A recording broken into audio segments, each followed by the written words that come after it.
तो चलिए इसका फंक्शन देखते हैं कि ये करता क्या है। तो जो डेटा लिंक लेयर होती है वैसे ही रेफरेंस मॉडल में वो क्या करती है, वो मैक एड्रेसिंग यानी कि हार्डवेयर एड्रेसिंग का काम करती है। मतलब कि जो भी डेटा आपका सोर्स से चलता है,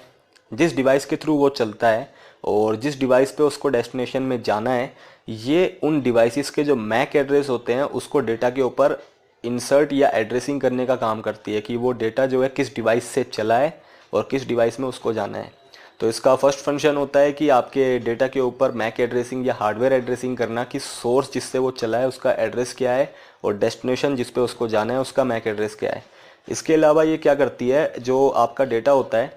उसके ऊपर हेडर अटैच करने का भी काम करती है। मतलब कि होता क्या है, डेटा लिंक लेयर में जो आपका डेटा होता है वो फ्रेम्स में कन्वर्ट किया जाता है सबसे पहले, और उसके ऊपर हेडर अटैच किया जाता है। अब हेडर क्या होता है, तो हेडर बेसिकली कुछ इन्फॉर्मेशंस होती है जिससे कि डेटा की आइडेंटिफिकेशन मिलती है। जैसे होता क्या है, जब ट्रांसपोर्ट लेयर में आपका डेटा आता है तो वो कई सारे सेगमेंट्स में डिवाइड हो जाता है। अब सेगमेंट्स में डिवाइड होने की वजह से जब वो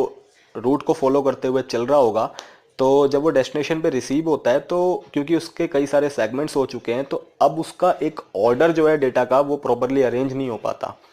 हो सकता है आपने सोर्स से कोई कुछ और ही भेजा हो और वो सेगमेंट्स में टूटने के बाद जब डेस्टिनेशन में रिसीव हुआ हो तो वो किसी और सीक्वेंस में ही वहाँ पे रिसीव हुआ हो, क्योंकि जब वो रास्ते को फॉलो करते हुए जाएगा तो उस रास्ते में और भी लोगों के डेटा जा रहे होंगे।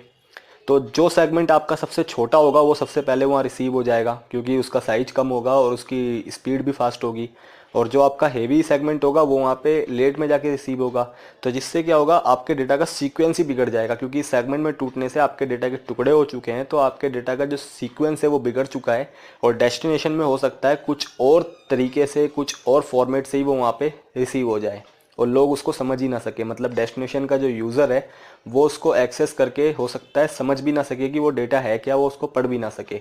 तो ऐसा ना हो, इसी वजह से डेटा लिंक लेयर क्या करती है, जो आपके डेटा का फ्रेम होता है उसके ऊपर एक हेडर अटैच कर देती है, मतलब कि कुछ इन्फॉर्मेशन अटैच कर देती है, जिससे कि जब भी डेटा डेस्टिनेशन में रिसीव होता है सेगमेंट्स के रूप में, तो वहाँ पे जो है वो एक्चुअल सीक्वेंस में अरेंज हो जाता है, जिससे कि जो भी डेटा आपका था सेगमेंट में डिवाइड होने से पहले या फ्रेम्स में डिवाइड होने से पहले वही डेटा डेस्टिनेशन में सामने वाले को मिल जाता है, जिससे कि उसको एक्चुअल डेटा वहाँ पे रिसीव हो जाता है। तो ये काम डेटा लिंक लेयर का होता है। इसके अलावा डेटा के जो फ्रेम्स होते हैं उन फ्रेम्स में से जो भी एरर है, मतलब जो भी उसमें कुछ गलतियाँ है, उसका डिटेक्शन करना भी डेटा लिंक लेयर का काम होता है। और जिस भी डेटा में एरर पाया जाता है डेटा लिंक लेयर के डिटेक्शन के दौरान, वो उस फ्रेम को यानी कि उस डेटा के फ्रेम को वो डिस्कार्ड कर देता है, यानी कि रिजेक्ट कर देता है, वो उसको आगे जाने ही नहीं देता।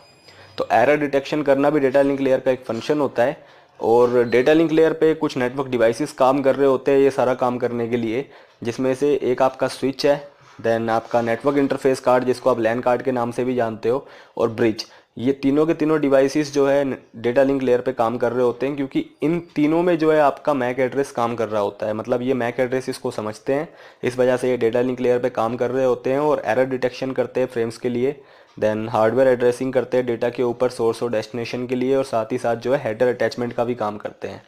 तो डेटा लिंक लेयर जो हमारी होती है वो आपको क्लियर हो गई होगी कि बेसिकली ये करती क्या है, और आपको पिछली लेयर्स भी क्लियर हो गई होगी कि उनके क्या क्या काम होते हैं। तो OSI रेफरेंस मॉडल की जो नेक्स्ट सीरीज़ आएगी उसमें मैं आपको OSI मॉडल की फर्स्ट लेयर, जिसको हम फिजिकल लेयर के नाम से जानते हैं, उसके बारे में बताऊंगा। तो अभी के लिए